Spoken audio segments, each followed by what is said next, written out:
बिस्मिल्लाहिर्रहमानिर्रहीम नहमदुहु व नस्सली अला रसूलिल करीम अम्मा बाद औज़ु बिल्लाहि मिनश शैतानिर रजीम। जैसा कि आप जानते हैं हमारे कोरोना वायरस फैला हुआ है, तो आप एहतियात बरतिए। अगर आपने हमारी बात सुन ली तो आपको बहुत ही फ़ायदा है।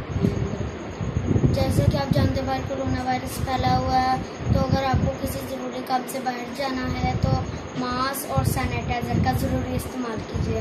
अगर आपके पास मास्क और ग्लव्स हैं वो पहन के जाइए और भीड़ वाली जगह पे ना जाइए। अगर आप भीड़ वाली जगह पे पहुंच गए हैं तो लोगों से दूर ही रहें। 6% की दूरी पे 6% की दूरी पे रहें और किसी से मिले ना, गले ना मिले, सलाम दूर से ही कर दें। और अपने अगर आपको रिश्तेदार कोई अपना ही मिल जाता है तो उसको भी समझाएं कि हाथ ना अगर आपके पास ज़रूरी बात के अगर आप ग्लव्स मास्क पहन के अगर चले गए हैं तो फिर बेहतर है।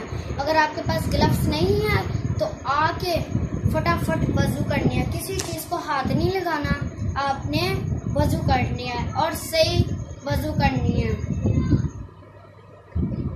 और किसी से गले नहीं मिलना और सलाम दूर से ही लेना है, ठीक है।